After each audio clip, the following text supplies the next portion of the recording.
Welcome to Work from the Inside Out, a podcast that highlights real-life stories, practical strategies, and best practices for transitioning your career from unhappiness and dissatisfaction to fulfillment, meaning, and joy. Now here is your host, career and executive coach, Tammy Guler-Loeb. Hey everybody, I am so delighted to introduce today's guest, Eyal. Nir writes, consults, and teaches about the intersection of psychology, technology, and business.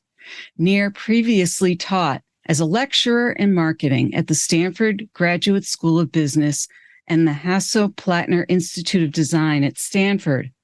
Nir co-founded and sold 2 tech companies since 2003 and was dubbed by the M.I.T. Technology Review as the prophet of habit-forming technology.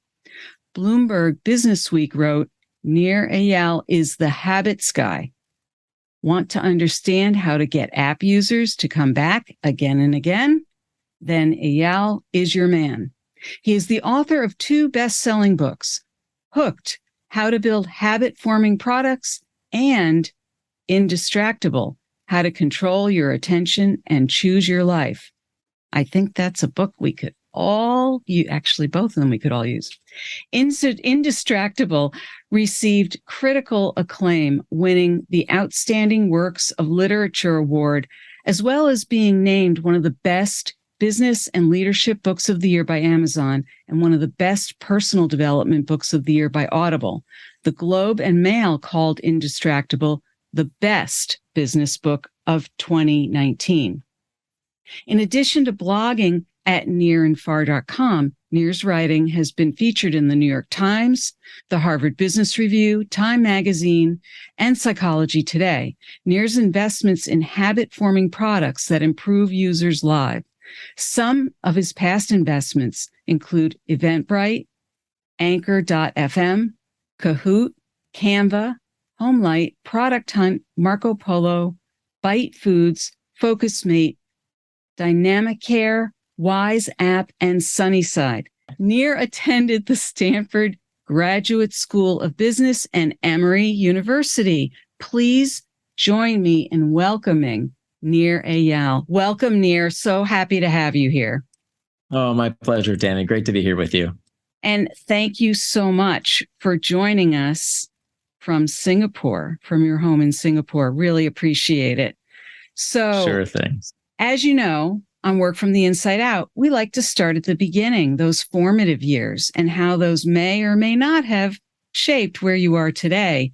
You've had such an interesting career, and I'm excited to see where it goes next, but we're going to talk about where it started. So take us back to those early years and tell us a little bit about that. I think there's a couple of things that kind of were early signs or early reasons why I'm in the field I am today. One was that as a kid, I was clinically obese.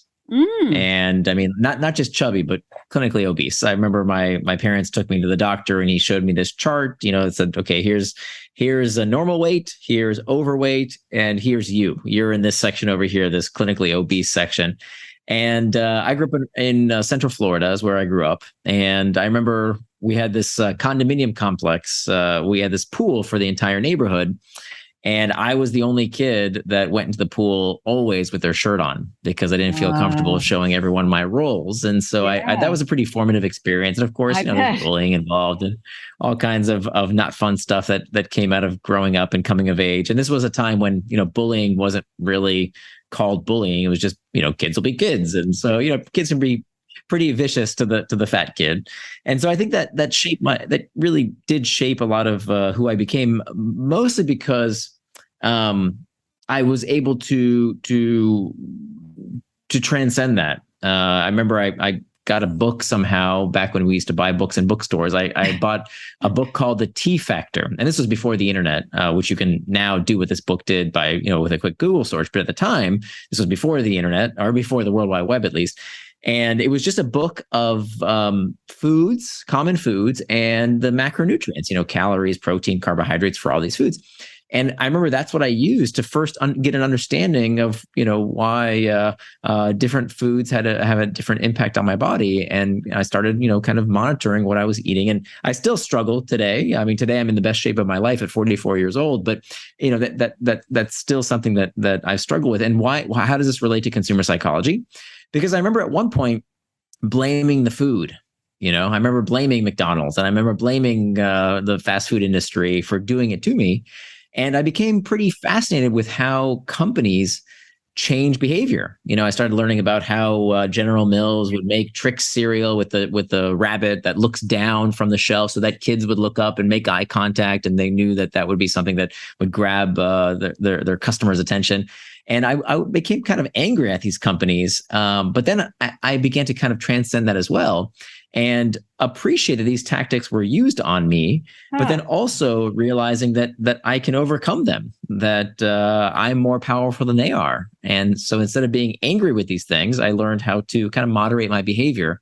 And so that was kind of a lifelong fascination with how products can change our behavior. And of course, there's all kinds of things that the food industry does that I think are crazy unethical, still to this day. Right.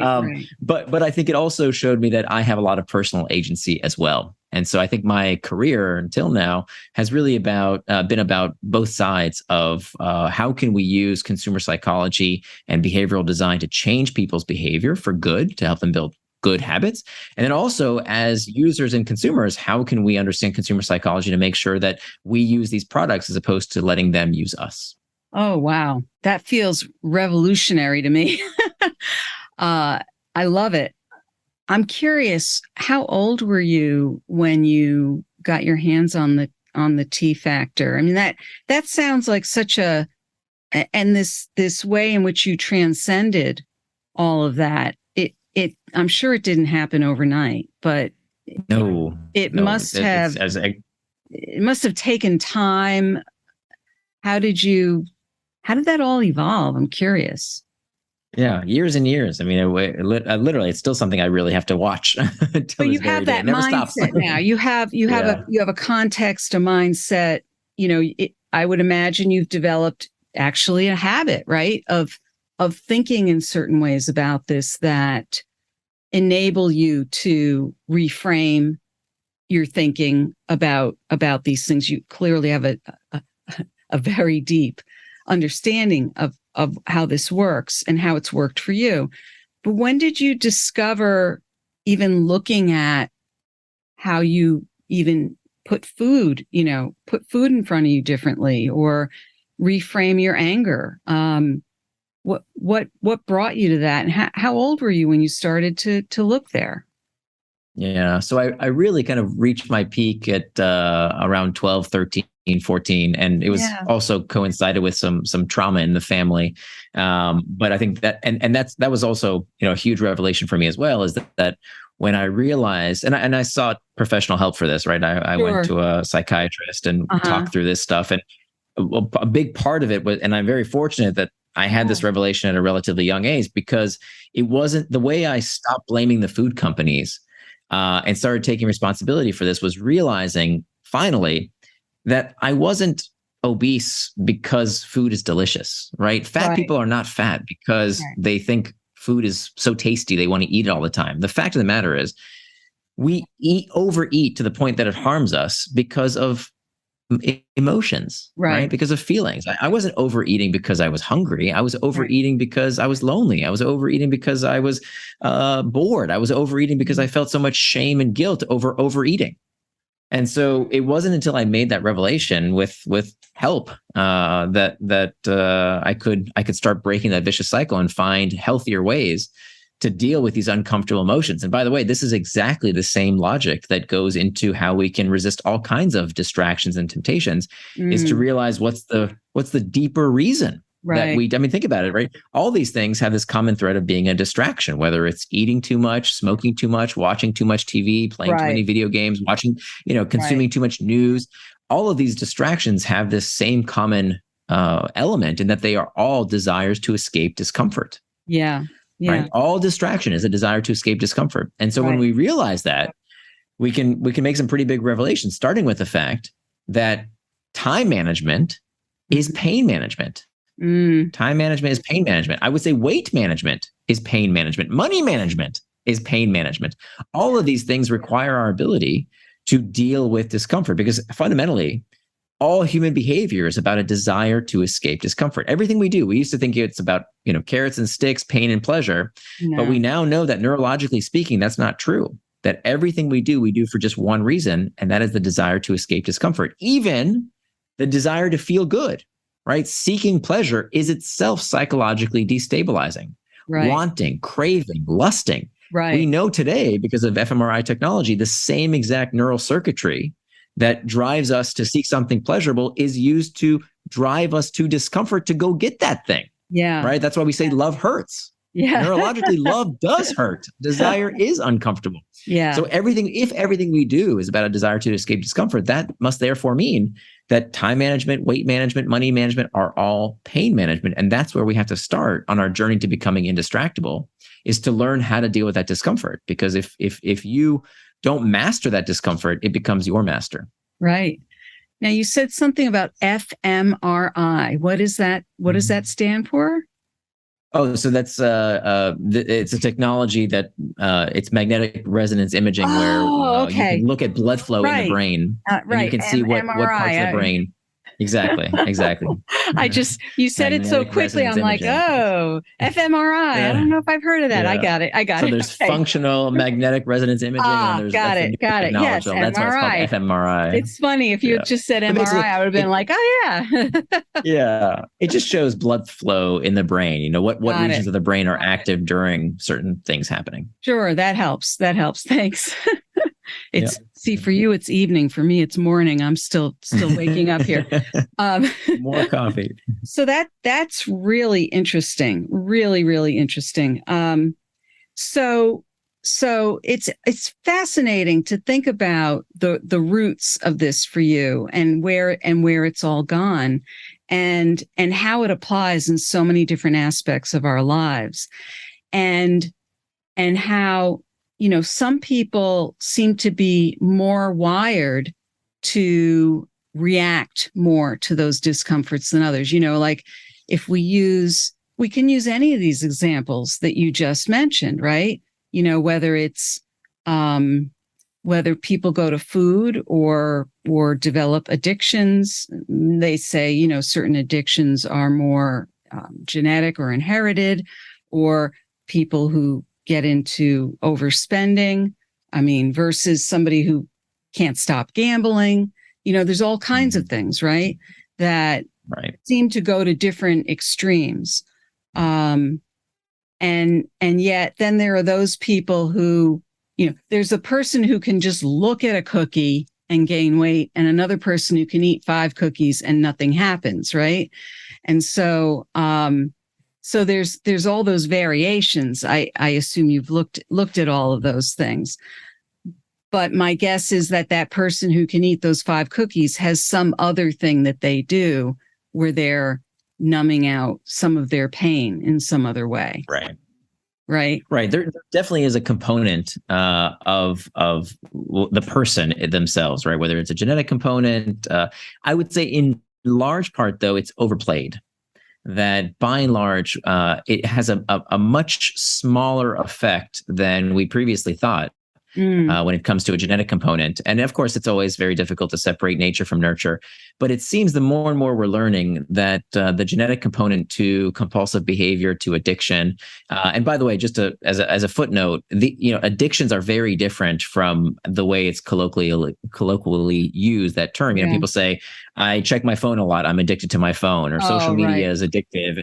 And that's not really an addiction. Right. An addiction is a terrible pathology. Yes. If you can do nothing else, then you might be addicted to your phone. But it's, for most people, these are apps. You're not injecting Instagram. You're not snorting Snapchat. It's for the vast majority of people, it's not an addiction. Some people get addicted, but the overwhelming majority of us do not get addicted. And it's even if that's why I like to talk about it in the realm of distraction rather than addiction. I don't call it addiction for the vast majority of people, because it's about 3% of the population that does suffer with this disease of addiction. Right. But for the vast majority of us, it's not an addiction. It's simply a distraction. And for the majority of us, it is something we can control if we bother to learn how to become indistractable. Right. And so we want to be very, very careful about labeling ourselves. Yes. You know, I hear people all the time that say, oh, I have undiagnosed ADHD, Oh, I or hear that. I'm a Sagittarius, or I'm not a morning person, or and yeah, there are variations among people, but it's very difficult to suss out how much of that variation occurs because we think there is a variation, right? It's as Henry Ford said, whether you believe you can or you can't, you're right. Yeah, right. So we need to be very, very careful about these labels, because if you label yourself as someone who's no good at time management, guess what? You're not going to be good at time management because you've already lost. Right? You didn't even try. Yeah. No, I totally agree. It almost gives me, I don't know, what is it, chills or something when I hear someone say, oh, that's my ADHD. And their label, or my OCD, or my this, my that. And I think, if you really had that, you'd really, you'd be suffering in a whole different way. People throw those terms around so lightly. It's frustrating to hear that sometimes. That's true. I mean, it is a complicated topic because some people really do have ADHD or OCD, and for them they need special help. But yeah, you're absolutely right. The number of people who say like, I'm so OCD, I'm so ADHD, and have never gone to a clinician to actually get diagnosed. Right. Let alone the fact that a lot of people who have ADHD are actually overdiagnosed. I think there's a huge problem of overdiagnosing, but let's put that to the side. Just think about the 97% of people who do not have ADHD, and who keep saying that they do and act accordingly. Well, that's a huge limiting factor in our ability to actually try these techniques, as opposed to just saying, well, what's the point? It's hopeless because I'm a such and such. Well, yeah. And I think that's what gets in the way. Those kinds of things, or those patterns or habits, get in the way of a lot of people finding work or careers that really are more fulfilling for them, because they talk themselves into an identity almost, or talk themselves into what they think they are or are not. Right. I want to understand. So from this child that you were, who, had some struggles, and you grew up and you started working on yourself as a teenager. I mean, those 12, 13, 14, those are some of the toughest years in life. Even if things are going pretty well, I think it's like, I think of middle school, and I think, I always bow down to middle school teachers, because I think, wow, those are the toughest. The like, worst. Bless you for being kids. I mean, those kids too. They're struggling they're really struggling. At least I did. It was a terrible time. It's horrible. It's horrible because you're going from this like sweet childhood to this adolescence. You don't know what the heck is going on, right? But you were working on yourself already at that point, and then emerging into adolescence and going into high school. Did you go right off to college after that? No. I took actually a year off between high school and college to enroll in AmeriCorps. I took a gap year. And I think I was the second class of AmeriCorps. It's been around for a while now, but basically it's a domestic Peace Corps. And I deferred. I got into undergrad, but I deferred for a year, and I taught in a school in Southwest Atlanta. And that was a very formative experience as well. Yeah, that's great. What did you teach, or where did you teach? I taught at Martin Luther King Middle School in Southwest Atlanta. Middle school. Speaking of middle school. Yeah. And it was crazy as an 18-year-old that I could do that, but the school needed the help. And we did our best. Yeah. So I served there, and it was very tough. I mean, it taught me a lot about good intentions. That was my big takeaway, that I thought, the school system sucks. I'm just going to go in there and fix it. Direct service, right? Just help the children. And what I realized is that there was some big structural problems, right? There was problems with the way the school was staffed, right? That there was a disincentive for a lot of the teachers to actually do anything much. I saw there was a few examples. There was a few teachers who were really stars. I have to tell you, the vast majority of teachers were doing the absolute bare minimum. And it taught me a lot about incentives, right? That when teachers have pension funds and when they have unions and when they have certain incentives, again, there's some bad apples, and there's a lot of fantastic teachers as well. But boy, oh boy, did it teach me about the power of incentives.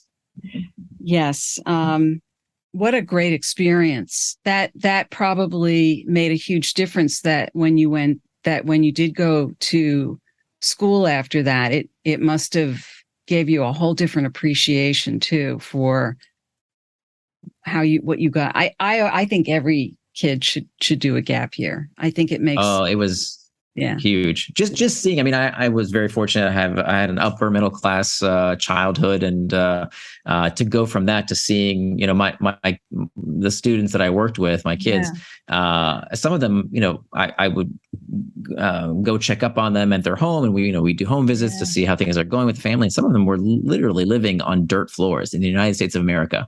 I couldn't believe it. And so it made me very appreciative of the opportunity that I had ahead of me going into undergrad. And I think I took it much more seriously, as opposed to, I think, what a lot of my classmates did when they got there. They were interested in drinking and partying, and I did a little bit of that, but a lot less, because I kind of had this urgency of, no, I need to get to work. Like, people need help. We need to do something about these problems. And so that's where I think I took undergrad much, much more seriously because of that gap year. So when you went into, so that was at Emory, is that right? Right. Yeah. My father's alma mater, by the way. Oh, yeah. Yeah. He's a few years older than you, though. So when you went to Emory, what did you know what you wanted to study? Were you already on this trajectory of the kinds of things that we're talking about here? Because it sounds like you already had this way of observing people and thinking about what motivates them and what draws them in and things like that. Yeah. Either that or you're talking about it in retrospect that way, but I don't know. I'm curious. No, there was a big shift. So I originally thought, well, the best way that I could help people was direct service. I thought I wanted to be a doctor. That'd be, very much like cure, help the children, cure the people. And then I took an econ class. I took a class in economics. Yeah. And that changed my life. And my professor, I had a wonderful professor by the name of Hashem Desbosh. And Professor Desbosh taught this macroeconomics class, where we learned about a little bit of what I was saying earlier about incentives and why good people do crummy things, because systems are set up to reward certain behaviors. And so this really resonated with me, back to this whole theme of behavioral design and how our actions can be manipulated in one way or the other. And it's always done with the best intentions. It's always done with the best intentions, but we know where the road from good intentions lead, right? It leads straight to hell. Yeah. And so I think it was when I took that macroeconomics class that I discovered the power of incentives, but also I had this kind of new charge to find ways to set up systems that would create the right incentives, that would create the right behaviors in people to make the world better. And so that's where I kind of took what used to be a very kind of almost anti-business, businesses just led by greedy people who are interested in nothing more than making money, and realize that actually business can be a force for tremendous good in the world. That in fact, capitalism has done more to lift more people out of poverty than any social program ever has. Right? Of course, we need to make sure that markets stay fair, that there aren't market failures. There's definitely a place for government programs, of course, but I was kind of my naivete of being a person who wanted to do only direct service was kind of challenged and reformed into someone who wanted to harness business to do good. Interesting. So goodbye medicine. Yeah. I became a journalism co-major. At the time, they didn't have journalism as a major. I became a journalism co-major along with political science and economics. Oh, interesting. Wow. Yeah. So I always loved writing. Interesting. So even back then, you started to look through an interdisciplinary lens. Yeah. I mean, I in high school, actually, I had an English class where it was taught by the high school football coach. And in Central Florida, the order of priority is God, country, football, everything else, right? Like football. And I was, a clinically obese, kid with a funny name who had no interest in playing football. I think I might have tried out, and I was cut from the team because the helmet didn't fit me or the pads didn't. Gosh. I don't know. Something didn't fit. I remember I had a terrible memory on that. We don't have to go into. But anyway, so this class was taught by the football coach, and so he didn't. I don't know if he put like his whole heart and soul into it. So he kind of called it in. But one thing he did that I loved is that every week he would, I think the publishers of Time magazine sent the public schools stacks and stacks of Time magazine back then.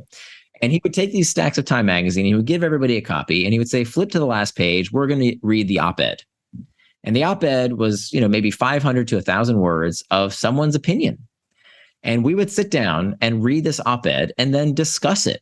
And it blew my mind, because these essays were so persuasive, were so interesting, and so good at changing people's minds, right? I lived in Central Florida, so you would get, a super conservative Christian arguing about this or that or the other and disagreeing with someone who had different political beliefs. And this was in high school, right? This was 9th grade. Right. And I just thought that was the coolest thing ever, that a few words written on, dead trees could change people's minds. And I thought that was super cool. So I wanted to learn how to write those kind of persuasive essays. So you felt that way in 9th grade? Yeah. That's cool.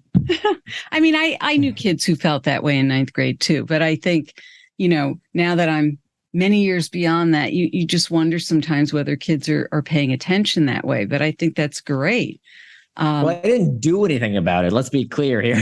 I didn't actually start writing anything. I just thought it was an amazing skill to have someday. But it caught your attention. It grabbed you in some way, right? So right. That those kinds of things sort of stay with you, in that right. way. I think that's fascinating. And so you had this kind of triple major going on at Emory. And did you have ideas about what you might do with that?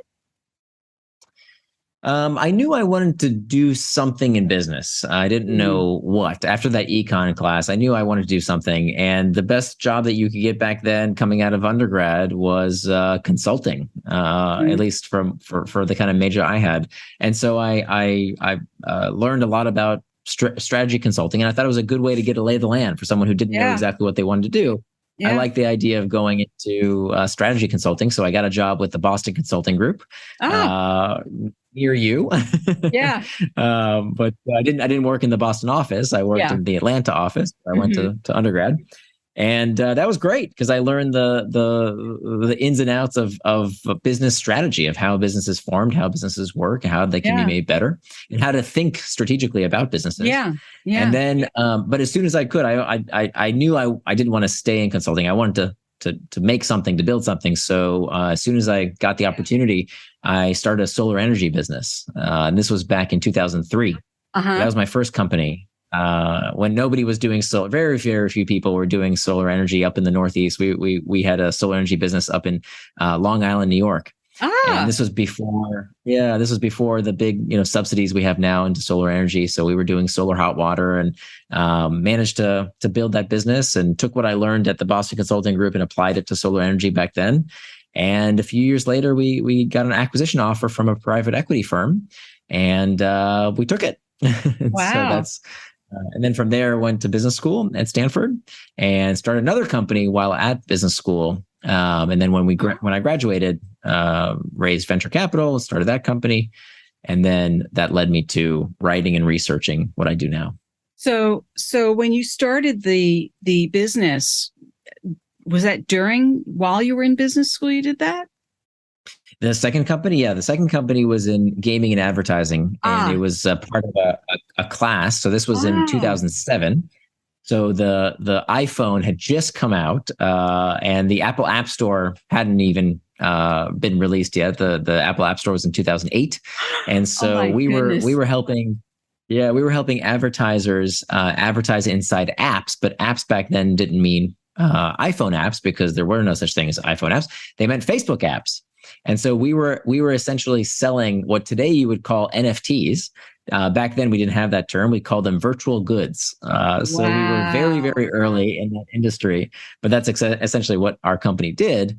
And didn't work out as well. We raised a bunch of money from Kleiner Perkins, so we got to profitability. Things were great, but then Facebook changed the rules and essentially made it very hard for us to succeed. Which I learned some very important lessons there around building on someone else's platform. And so we basically became an acqui-hire, and we got rolled up to a company that then ended up with Yahoo.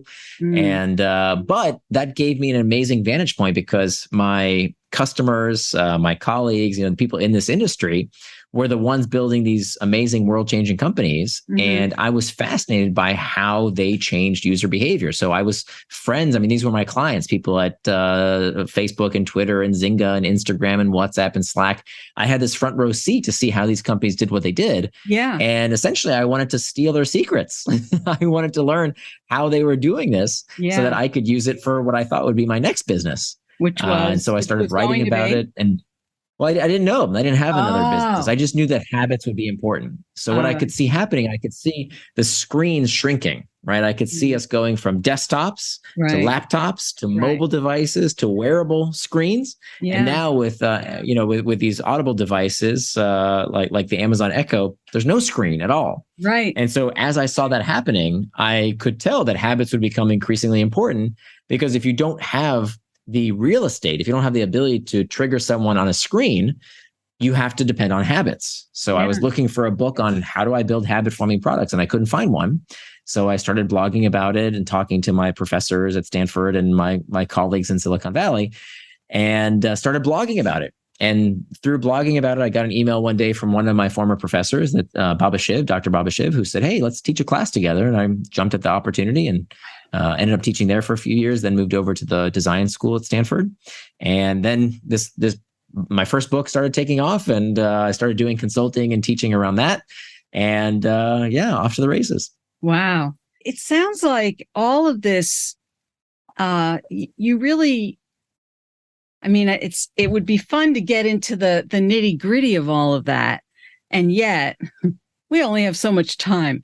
But what I'm fascinated by also is just the way in which you went about all of this, that you followed, it wasn't like you had formal education in all of these areas. I mean, obviously you had plenty of formal education, but you followed your curiosity and you put ideas together. And it sounds like you also partnered with the right people, or at least you were not afraid to reach out to lots of different people, have lots of different conversations, and explore those ideas. But curiosity seemed to be a big pull to get you to think about a lot of things. Absolutely. There's a great Dorothy Parker quote, and she said, "The cure for boredom is curiosity. There is no cure for curiosity." I love it. That if you can find that spark, if you can find that interesting thing that you want to pursue, that you can follow, it's a joy, right? You'll never be bored. Because there's no cure for curiosity. And so that's kind of what now I will say that to do that was something I could only do at a certain stage of life. Right. When I was just starting out my career and I had no money, I just had to take a job. The highest paying job I could get, because I had student loans I had to pay off. But at some point, when we got ourselves on our feet financially, and I started asking myself, well, what do I actually want to do? Right. Where would I enjoy building a career and making an impact? Then I could start asking myself, well, what was I really curious about? And so the best well I know is looking at your own problems. Right. Getting curious about what challenges you yourself face. So for me, it was these very specific business challenges that at my last company, I was having trouble building consumer habits. I didn't understand how they were done. And when I looked around to see, well, who knows how to do this? There wasn't anyone. It wasn't a book that I could turn to learn how to do this. And so it turns out that if you take a niche question that you're super interested in, and you study it and you talk to people about it and you read everything you can find on the topic, you don't need to go get a PhD on that. right? You essentially become a world expert if you spend enough time digging really deep on it. So nobody had really looked into how do you build habit forming technology. Super niche, right? Yeah. At the time, I had to convince people it was even a thing. Today, of course, we all know how habit forming technology is, but at the time, nobody was really thinking or writing about it much. Yeah. And so by diving into it and just spending time, right? I was cranking out a blog post a week and doing interviews and kind of sharing what I was learning on my own blog, right? Like, and whoever wanted to subscribed. I wasn't really, doing anything outbound. I kind of accrued a following and put together my kind of best of learnings. And then one day I got approached by a publisher saying, "Hey, why don't you turn this into a book?" I skipped a step. I self-published it at first, and then I got a call after it started getting a bunch of 5-star reviews on Amazon. Then I got a call from an agent that said, "I think you should consider taking it down and actually publishing it professionally." And that's what I did. Oh, interesting. So that's very interesting. Being a self-published author myself is very interesting. I'm curious because as you were just saying, you don't need to go get a PhD to do this. And I was just going to ask you, so did you ever consider getting a PhD, or did you think that might lend itself to people taking you more seriously in certain ways? Because it sounds like at some juncture, there were times where you were trying to have conversations with people and they were like, "What are you talking about?" Yeah, it's a great question. So to be honest, every once in a while when I'm between projects and I can't figure out what I want to work on next or what I really want to dive into, then I oftentimes think, "Oh, I should just go get a PhD. That'll tell me the answer." And then, okay, I'm gonna upset some people here. But here's the thing that I struggle with when it comes to PhDs, that getting a PhD, and I'm not the first one to say this, is really driven by knowing more and more about less and less. That's what a PhD is all about, because it's about publishing or perish, right? So you have to go really, really deep into a topic that no one gives a crap about. That's right. I mean, whereas for me, I've seen that. Yeah. Yeah. And nothing against PhDs. We need PhDs. We need people to teach. I had no interest in being an academic. Like I had no interest in doing, academic research. What I really enjoy is taking esoteric, hard to understand, really difficult to comprehend. I mean, these studies, I don't know how much academic research you've read, but most of it, I think, is by design written so that you don't understand it. Because most academic studies, you could probably encapsulate in like 3 sentences, but then of course, how could they fill up 20 pages if you could summarize it in 3 sentences? So they intentionally write them so that people can't understand what the hell they're talking about. But I actually enjoy diving deep into this stuff. And frankly, the more I dug into the psychology research, I realized that a lot of it is full of crap. So many of these studies can't replicate. No, really. I mean, this is one of the biggest scams that is not discussed in the popular press, is how much awful academic research there is out there. Studies that can't replicate, studies that are inappropriately powered, studies that don't pre-register. Do you know that studies these days, that you can do a study, and it's called p-hacking. Basically, what they'll do is they'll run a study 100 different ways, and they'll see, well, what comes up? What interesting correlations can we draw? I mean, that's unethical, and that's done. It used to be done much more. Now, thankfully, they're clamping down on that type of practice by making people pre-register studies. But that's brand new. And so the more I actually dove into this research, and this is what was so important for me to write Indistractable, there's so many things that the public believes because they saw a study about it. But when you actually dive into the study, oftentimes it's misinterpreted by the journalist in the first place. Or when you actually look into the study, it's horrible. The study is a few people, it's underpowered, it draws inappropriate correlations. It sounds like it's a bigger deal than it really is. And so the more I learned about what really goes on in academia, the less I wanted to be a part of it. On a very simplistic level, it reminds me of those ads for some kind of chewing gum where they say, 9 out of 10 dentists recommend this gum to help your dental health. It's like, did they just talk to 10 dentists or what? It's that kind of thing. Yeah, and you wouldn't believe the half of it. I mean, look, we need academic research. I believe in the scientific process. It's the best thing we've got. But boy, especially when it comes to the social sciences, a lot of it is junk. It needs to be redone. Yeah. Well, I wish you'd say what you really think. Yeah, I'm not really good at holding my tongue. I know I'm going to get some people. I actually I'm going to get some hate appreciate it. mail. I really appreciate it very much. I really do. Because, I think that there are lots of different reasons why. I mean, look, there's a lot of things we won't go into this, but there's a lot of things that people believe, just, what they see on TV, what they see in the news, like what you're looking at in terms of what companies put out there about their products, right? Why do people buy things? It just has to be a little shiny. It has to look good. Once you get it in your house, you realize, oh, that's not what I thought it was. Happens all the time. So since Indistractable came out, tell us, that was huge. I think that speaks to it probably speaks to everyone. Tell us more about what you've been doing. You've been in Singapore for the last few years. Why Right. Singapore? Yeah, I've been here for about 3 years. Yeah, we just really like it out here. It's a really interesting country, and my daughter. The number one reason we're out here is my daughter really loves it. We have one beautiful girl, 14 years old. And she's just super happy here, and so that's the main reason we're out here. I love it, and we love it too. It's a really fun place. It's kind of like the Manhattan of Asia. It's ethnically diverse. It's interesting. It's we're just really happy here. So we've been here for about 3 years, and we'll probably bounce back and forth between New York and here. But for now, we're staying put. So I'm still doing consulting and teaching and angel investing, and still researching. We'll write another book at some point. Not quite sure what the next one will be about, but that's what's keeping me busy. I thought you were going to give us a preview. Not yet. Not yet. You're working on it. You're working on it. And and where are you teaching? Are you still with Stanford, or are you doing other things? No, I teach in the private sector now. So I teach startups and larger companies, anybody who's building a healthy habit forming product. Nice. Oh, I love it. I love it. So if people want to learn more about what you're doing now or want to follow you, what's the best way for them to do that?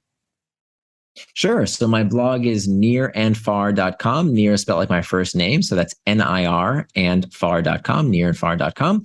And if you're interested in my book, Indistractable, there's actually an 80-page workbook that you can download for free, completely complimentary. We couldn't fit it into the final edition of the book, so so we decided to make it available online. And that is available at indistractable.com. That's spelled IN, the word distract, ABLE. So indistractable.com. I know. I've already downloaded it.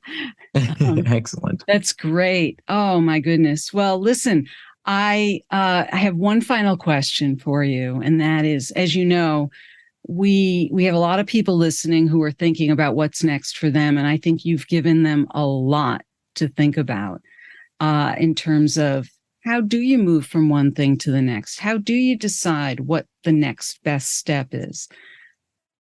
What would be a key piece of advice that you'd give somebody who's thinking about their next step?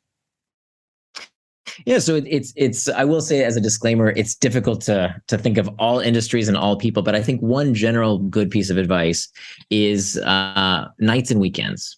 Nights and weekends. What do I mean by that? Yeah. I talk with a lot of entrepreneurs, not entrepreneurs, but entrepreneurs, people who wish they could be entrepreneurs. And they tell me about all the things that are in their way, preventing them from being an entrepreneur. I talk to a lot of writers who say, I really want to be a professional author, but here's all the things standing in my way.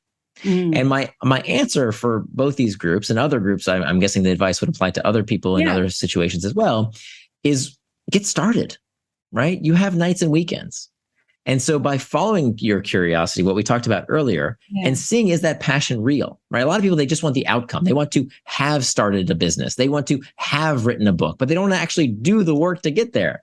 And a great way to test whether you really have what it takes is to just start, right? Start writing on nights and weekends. Start working on your side project on nights and weekends. The tools are out there in a way they've never been before. If you want to write, go to Substack, go to Medium, start posting your blog, right? It's free. You can do that immediately. If you want to start working on a product, there's all kinds of ways you can start. You can learn to code. You can start building something. You can get going to start working on that thing. And you don't have to ask anybody's permission. You don't have to get a degree. You don't have to put in an application. You can just start. And then if it does become something that you're super passionate about and you say to yourself, you know what, nights and weekends just aren't enough. I want to go, full at this.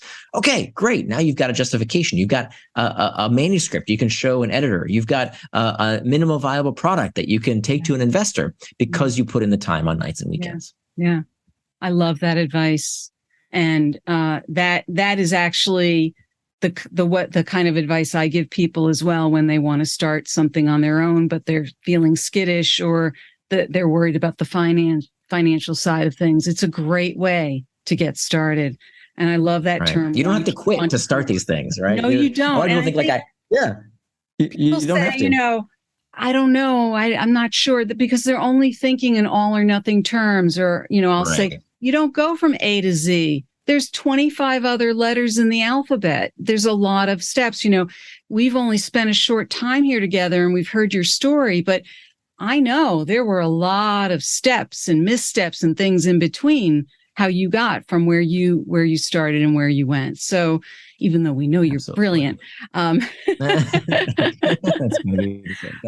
listen, it's been great. Thank you so much for being here. I'm so excited to have you here. Thank you for being on the podcast. And it was so, so delightful. Oh, my pleasure. Thank you so much. I hope you enjoyed my interview with Nir Eyal. It was so interesting to speak with him and learn about his early life, background, and professional interests. What is your key takeaway from our interview?